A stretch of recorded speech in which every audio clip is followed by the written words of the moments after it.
नांदेड जिल्ह्यातल्या हसनाळ गावामध्ये मी सध्या आहे आणि या गावाची आपण परिस्थिती बघतायत। हे केवळ एक घर नाही, अशी अनेक घरं जी आहेत सध्या पाण्याखाली आहेत। जवळपास कमरे इतकं पाणी जे आहे ते लोकांचे आहे आणि घरं जी आहेत ते अक्षरशः पाण्यात बुडाली आहेत। संपूर्ण गाव रविवारच्या मध्यरात्री आलेल्या पावसामुळे पूर्णपणे भिजून गेले आहे। आता देखील पाऊस रिमझिम बरसतोय आणि ज्यांचं हे घर आहे आशाबाई इंगोले आपल्यासोबत आहेत। ताई, तुमचं हे घर आहे, काय स्थिती होती रविवारच्या रात्रीमध्ये? काय सर, रविवारी आम्ही 10-11 वाजता जेवण करून झोपी गेलो तर नंतर बाहेर रस्त्यावर बॅटरी चमकू लागली आणि काय झाले कुणाला म्हणून बाहेर बघत गेले आम्ही।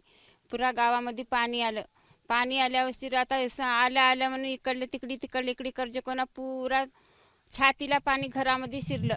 घरामध्ये चौकडले लोक उचमळून गेले जीव वाचण्याचा प्रयत्न करून। समजा पसारा, भांडे, पैसा, अडका, ढोरं सुद्धा आमचे 4-5 म्हशी मरून गेले। पैसे, कागद, शेताचे घर समजा उद्ध्वस्त होऊन गेलं। आम्ही जीव वाचवण्यासाठी गेले निघून 3 वाजता रात्री जायला सुद्धा जागा नका सर। पुर्रा बैल जोडी नाही, 4-5 म्हशी, घर, पैसा, अडका, मालटाल पुर्रा आहे। तो का पुर्रा कॅमेरा करून घ्या तुम्ही, पोत्या सहित आहेत घरामध्ये। कोण कोण होतं घरात त्यावेळेस? सासू सासरा, मुलगा, एक मुलगी, नात आणि मी।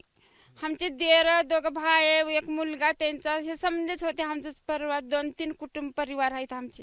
जीव कसा वाचवला सगळ्यांनी मग? जीव असंच एकूण एकाला साखळ्या धरून, लाईट सुद्धा नव्हती। 3 वाजता एकूण एकाच्या हातात धरून छातीत त्या पाण्यामध्ये ह्या सांदी वाटी गेल्या।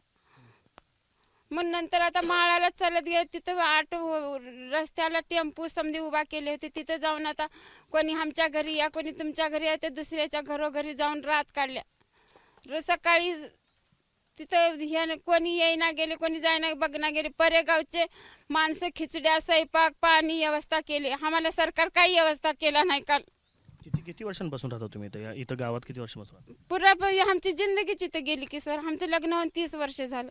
30 वर्षात कधीच असा पाऊस नाही, कधी तशी परिस्थिती नाही।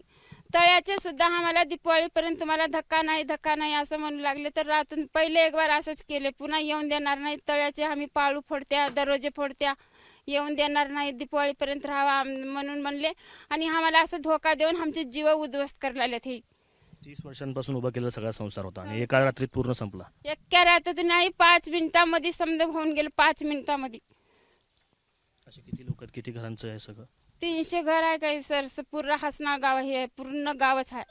चौकून असं वेळा घातलं, चौकून पाणी आलं। वरी गेलं तर वरी पाणी कमरेला, खाली गेलं तर खाली कमरेला। आता अडकून मरून आम्ही त्या दिवशी वाचतच नव्हते। आमचा बाळ्यारा, माझा मुलगा राहत नव्हता तर आम्ही वाचतच नव्हता। माझ्या मुलांनी समजायला पळू येऊन हात धरू वळून नेले। हो काय झाडाला अडकून पडले आमचा सासरा। हो काय ह्या सांधे हे वर रस्ते आहेत का जायचे वरी? इकडे बघा तुम्ही।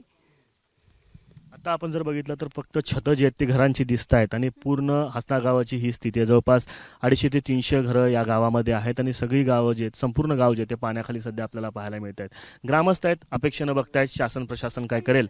मात्र एका रात्रीत झालेल्या या सगळ्या पावसानं संपूर्ण गाव जे ते पाण्याखाली घातलं आणि लोकांना कित्येक वर्ष तयार केलेला हा सगळा संसार जो आहे तो एका रात्रीच्या पावसानं संपूर्णतः उद्ध्वस्त केला आहे। कॅमेरा पर्सन अयुब कागदीसह आफताब शेख, एबीपी माझा, हसनाळ, नांदेड। एबीपी माझा, उघडा डोळे बघा नीट।